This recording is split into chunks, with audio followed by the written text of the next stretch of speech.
AV4-2 is all about calculating the volume of this cylinder.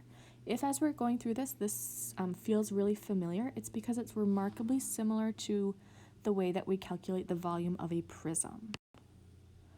So the volume of this cylinder is going to equal area of the base times height. If this is ringing a bell, it's because this is exactly what we used for a prism. The only difference is that our base is a circle. So our formula ends up looking pi r squared h, where this is my base, the circle, and that's my height. So area of a base is a circle. All right, so we're finding the volume of this cylinder. We're going to start with our formula. So volume is area of the circle, pi r squared, times our height. My radius is 2, so I can plug that in. My height is 7.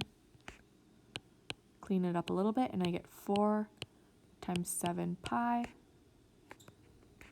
4 times 7 is 28 pi. Same idea here, except this time I'm given my diameter first. I need my radius for my formula. So I need to go ahead and cut my diameter in half to find my radius. And then I have my volume, still pi r squared h. I can plug in everything I know.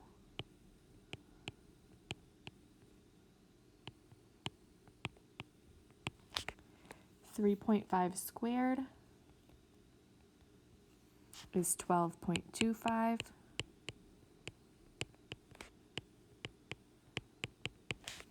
Times 6.5, and I get 79.625 pi. Notice we're never hitting the pi button on our calculator. We're never using 3.14. We're always going to write pi unless it specifically tells us to multiply by 3.14, which it never will in this class. All right, an oblique cylinder is going to have the exact same formula, pi r squared h. The only difference is our height is usually listed outside. You can tell if it's the height though because it'll have the little perpendicular marking on it to show that, hey, it's perpendicular to the base. All right, so when I'm trying to find this volume of this cylinder, I need this height x. So I'm going to start with the Pythagorean formula so that I can find my height. So x squared plus 5 squared must equal 13 squared. And I get x squared plus 25 equals 169. So x squared equals 144. When I take the square root, x is 12. So now I can say my height is 12, my radius is 4. Starting with my formula now, pi r squared h, plug in everything I've found,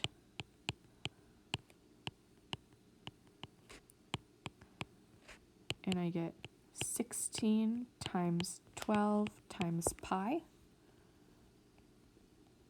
16 times 12 will be 192 pi.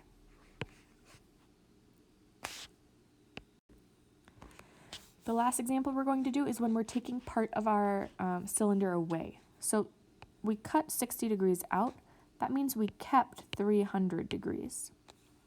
So just like when we were finding like the slice of the pizza, we were finding that sector, same idea.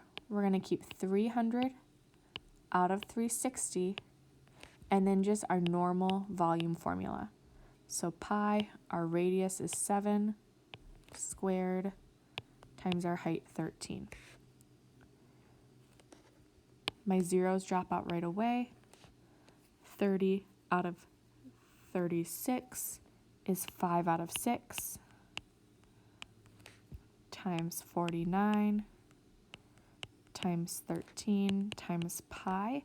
None of these have common factors that I can simplify, so I'm just going to throw them all into my calculator.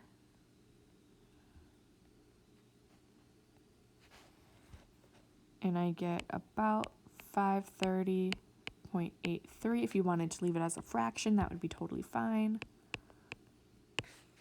But that's my final answer.